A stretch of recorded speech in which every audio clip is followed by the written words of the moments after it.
Hello, welcome everyone. I am Mitali Bhagavati, Assistant Professor, KK Hendick Open University. Today I will be discussing Unit 2, Social Contract Theory Locke of the paper titled Social and Political Philosophy. This unit is discussed in two separate videos. The first video dealt with social contract theory and John Locke's introduction. In this video, which is the second video of this unit, I will discuss on social contract theory of John Locke and his idea in this particular topic.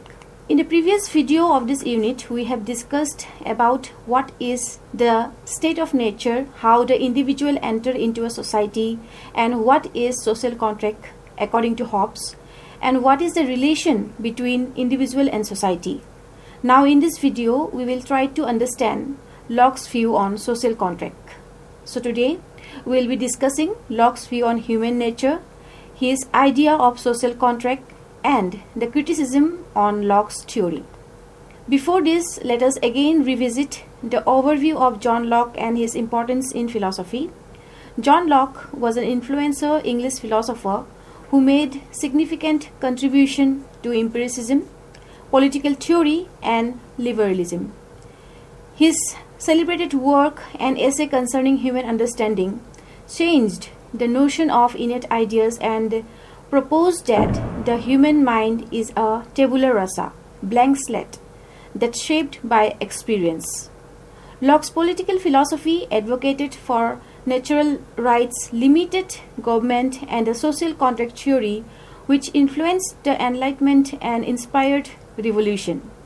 His ideas on religious tolerance, separation of church and state, and the importance of education also had a lasting impact. Locke's empiricism, epistemology, and liberal political thought established him as a foundational thinker in modern Western philosophy.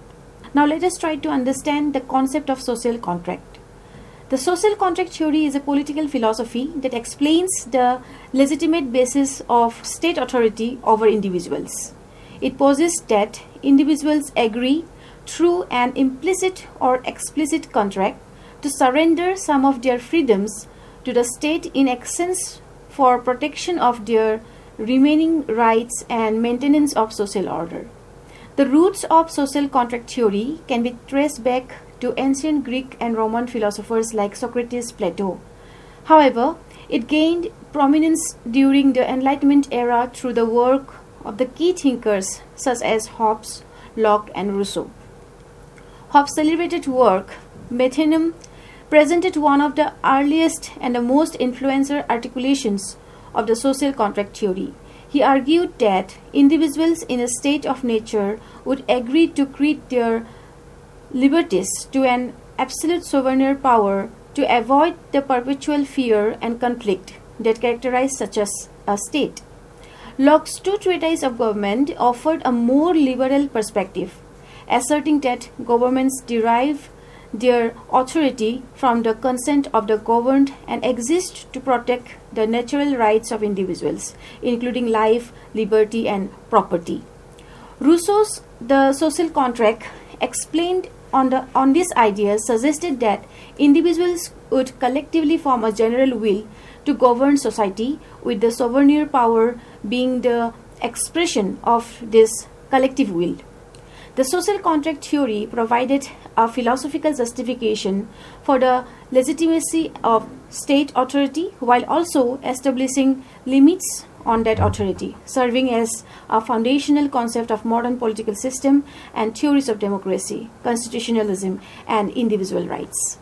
Here, how John Locke's view on social contract theory differed from the earlier thinkers can be discussed in this point.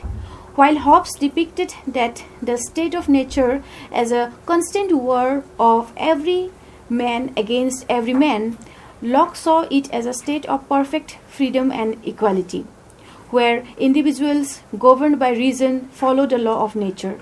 For Locke, the state of nature was not a justification for absolute authority. Locke believed individuals have natural rights to liberty and property that exist prior to the establishment of government. This thought and these rights cannot be overridden even by the sovereign. Hobbes placed no such constraints to the sovereign's power. Again, Locke viewed the main purpose of government and political society as the preservation and protection of individuals' natural rights.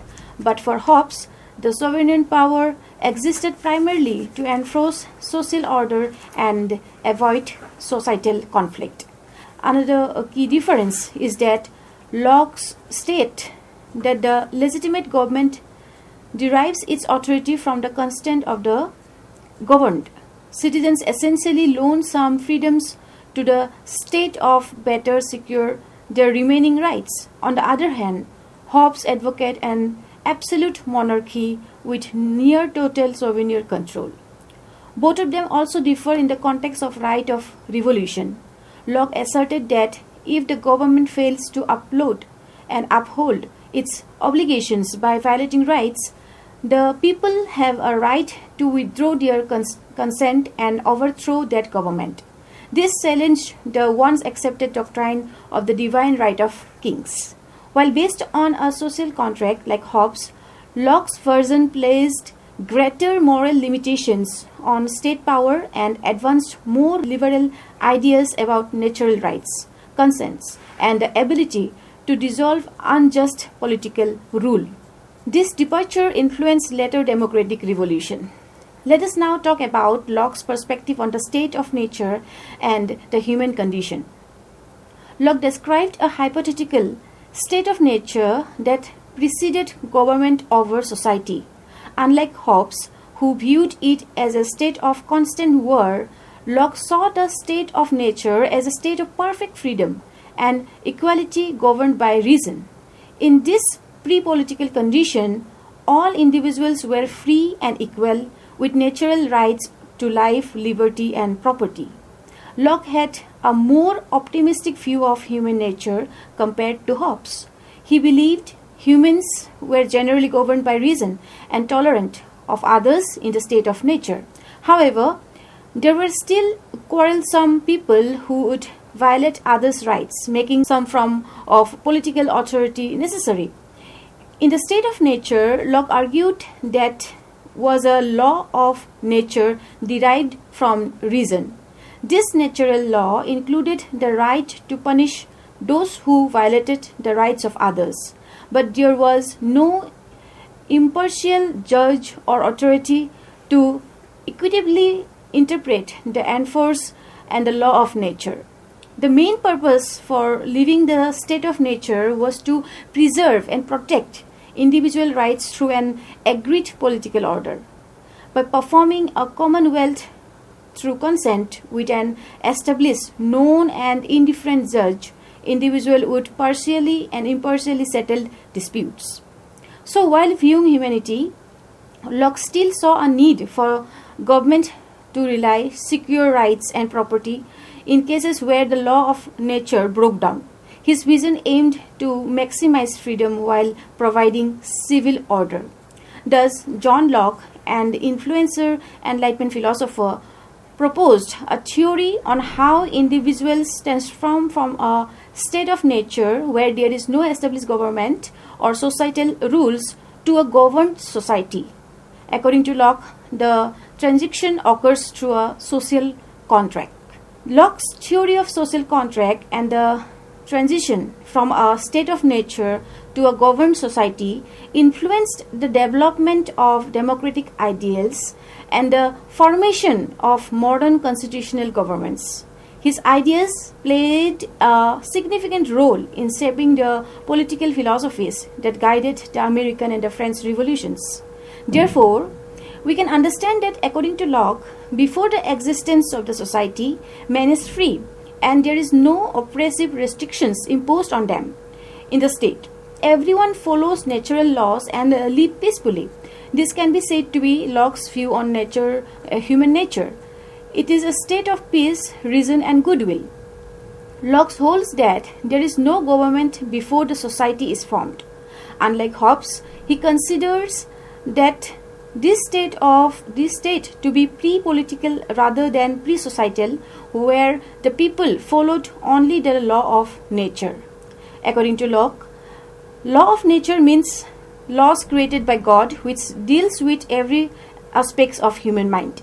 It is a state of perfect freedom for individuals to act according to their own will. An individual does not depend upon the will of the other individual in such a state.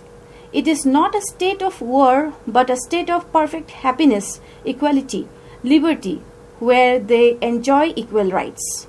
But the question may arise, what drives the individuals to enter into an agreement of forming a society?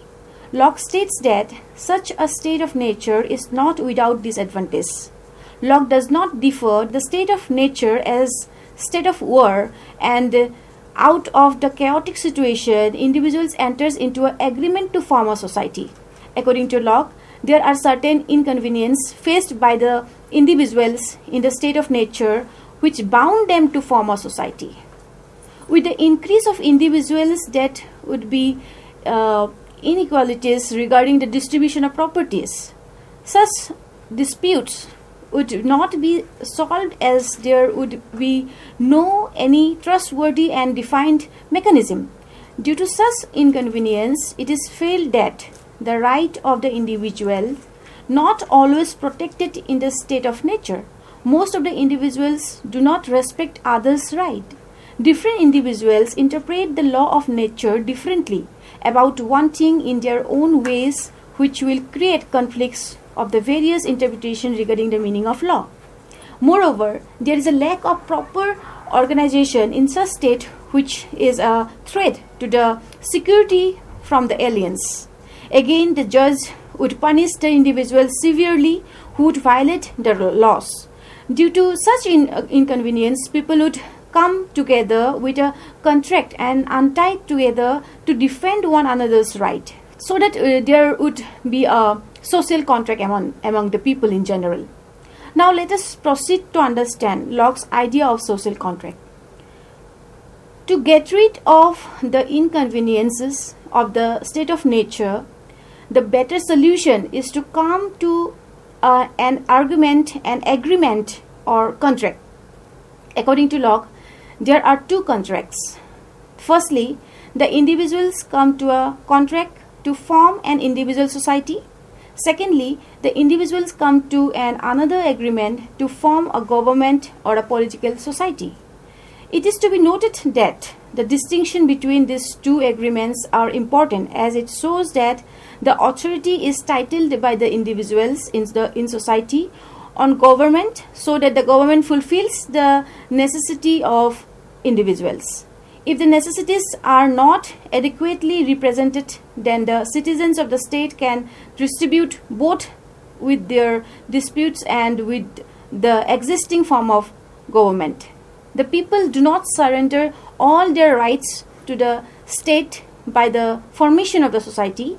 It should be noted here that the people come out contract to form a society is due to the inconvenience faced by them in the state of nature. But this does not mean that the individuals would surrender all their rights to the society that they enjoy in the state of nature.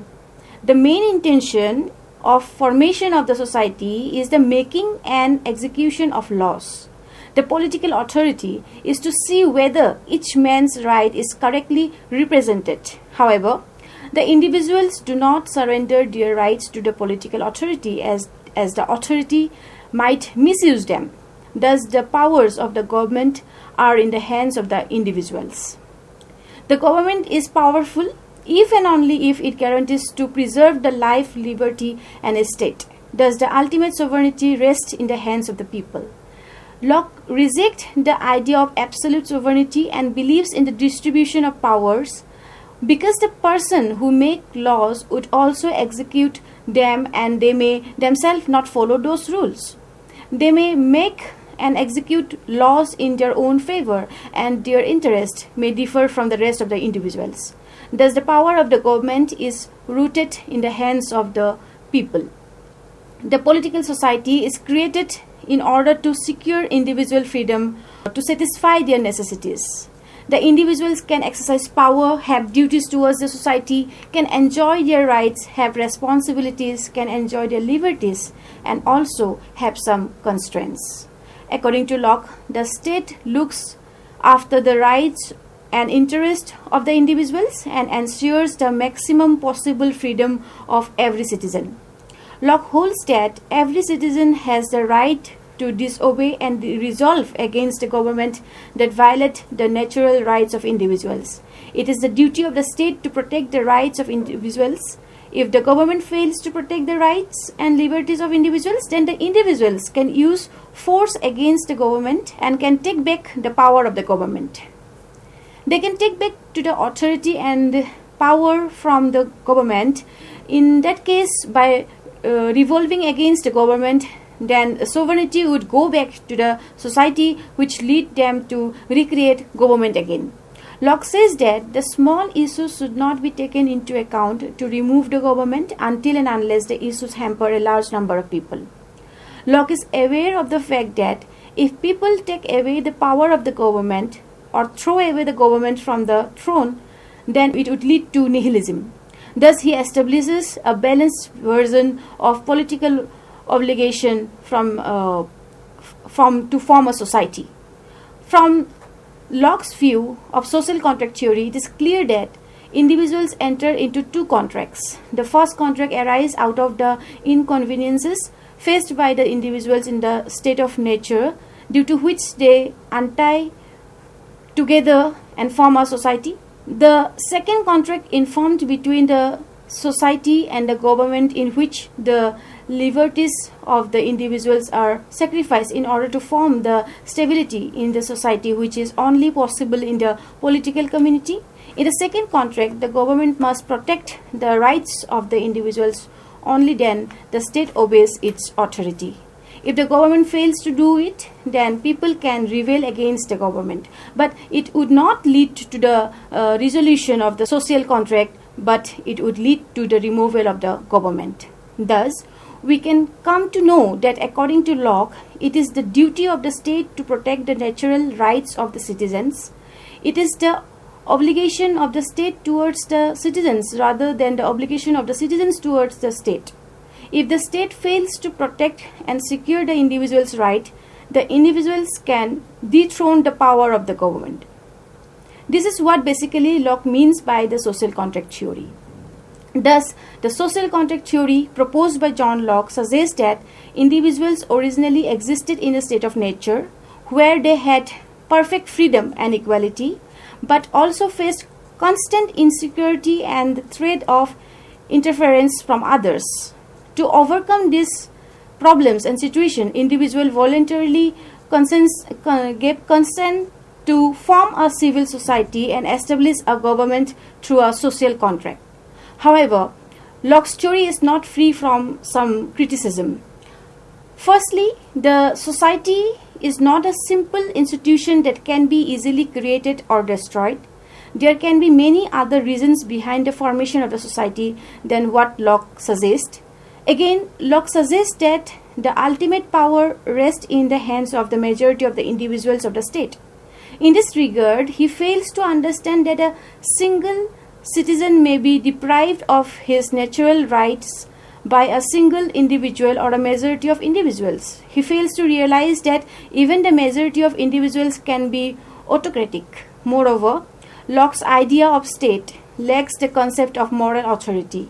He just talks about natural rights and necessities supported by the majority. His idea of the state lacks education, morality, and development of individuals.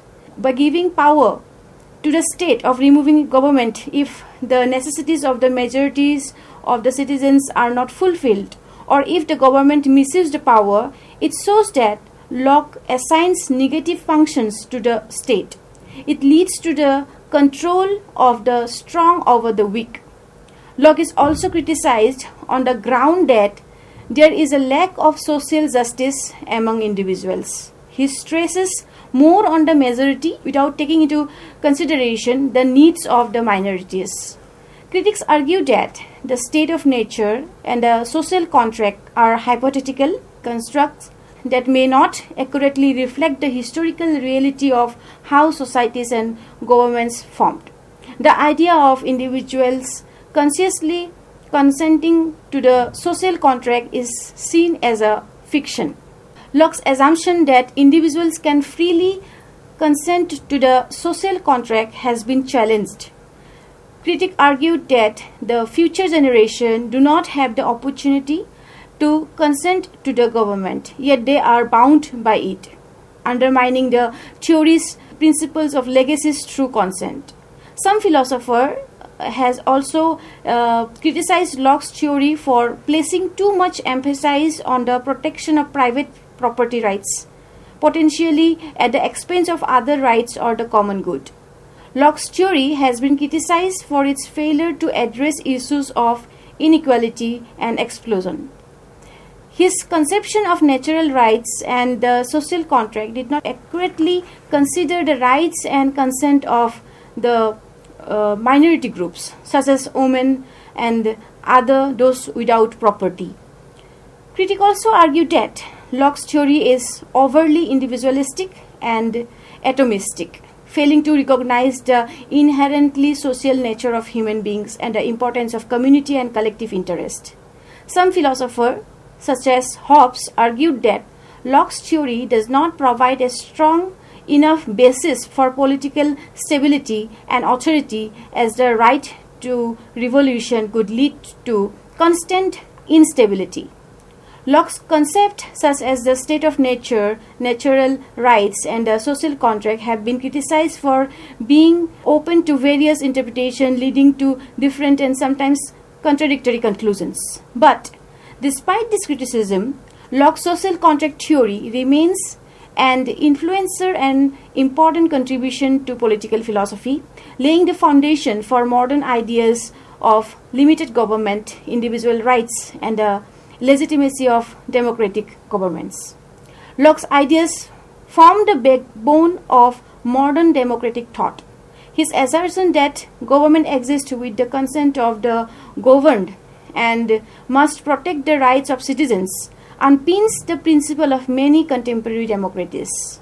And Locke's emphasis on natural rights has deeply influenced the global discourse on human rights. His beliefs that these rights are inherent and cannot be surrendered to the government is reflected in various international human rights documents and national constitutions.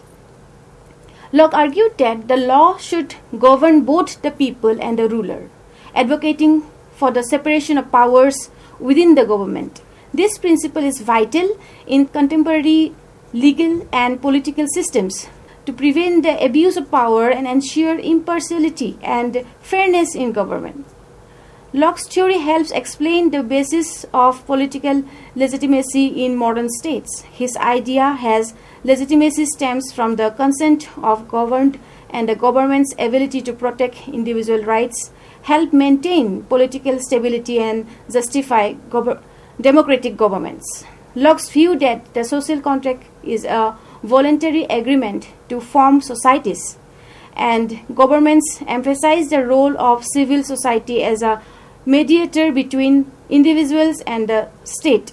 This concept supports the development of a variant civil society that champions individual rights and holds government accountable. Locke is often regarded as a forefather of liberalism. His ideas on tolerance, government by consent, and the rights of rebellion in the face of tyranny continue to influence liberal thought and political actions aimed at expanding freedom and reducing government overreach. Therefore, Locke's social contract theory provides a framework for understanding the moral and rational basis of authority and continues to be crucial reference in discussions about governance, justice, and human rights in the contemporary world. In this point of the video, you can evaluate yourself by answering the questions such as: what is the state of human nature according to Locke? What are the two contracts that individuals entered according to Locke? Why do individuals enter into a society? Does Locke believe in the idea of absolute sovereignty? What is the law of nature according to Locke?